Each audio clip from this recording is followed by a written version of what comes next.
वीरपुर सौराष्ट्र क्षेत्र का हिस्सा रहा है, जिसका इतिहास प्राचीन काल से जुड़ा हुआ है।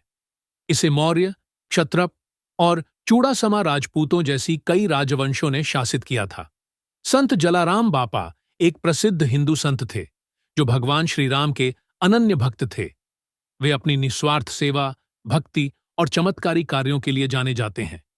उनका पूरा जीवन जरूरतमंदों की सेवा और भोजन वितरण में समर्पित था।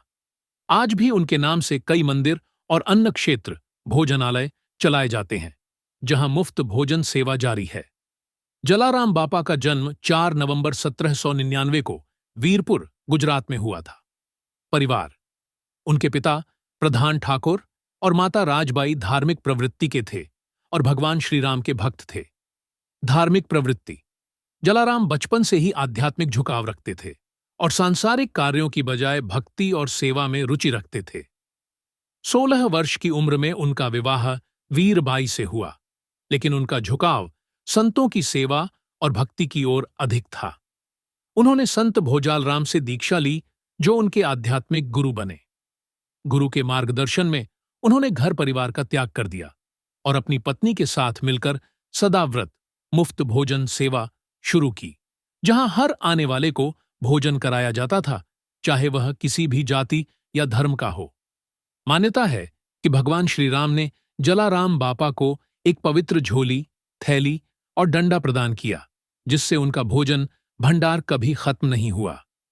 कई लोगों ने उनकी कृपा से रोग मुक्त होने और समस्याओं का समाधान होने का अनुभव किया। जलाराम बापा के लिए हर व्यक्ति समान था और वे बिना किसी भेदभाव के सभी की सेवा करते थे। जलाराम बापा ने 23 फरवरी 1881 को वीरपुर में समाधि ली। उनके समाधि स्थल को आज एक प्रमुख तीर्थ स्थल माना जाता है। जलाराम मंदिर वीरपुर विशेष रूप से प्रसिद्ध है, क्योंकि वहां किसी भी प्रकार का दान स्वीकार नहीं किया जाता। सभी प्रसाद और भोजन भक्तों की सेवा के लिए उपयोग किए जाते हैं। जलाराम जयंती, उनकी जयंती, बड़े धूमधाम से मनाई जाती है और उनके भक्त भारत और विदेशों में उनके बताए मार्ग पर चलते हुए भोजन सेवा और परोपकार के कार्य करते हैं। संत जलाराम बापा का जीवन भक्ति, सेवा और निस्वार्थ प्रेम का प्रतीक है। क्या आप उनके चमत्कारों, शिक्षाओं या उनकी वर्तमान विरासत के बारे में और जानकारी चाहते हैं?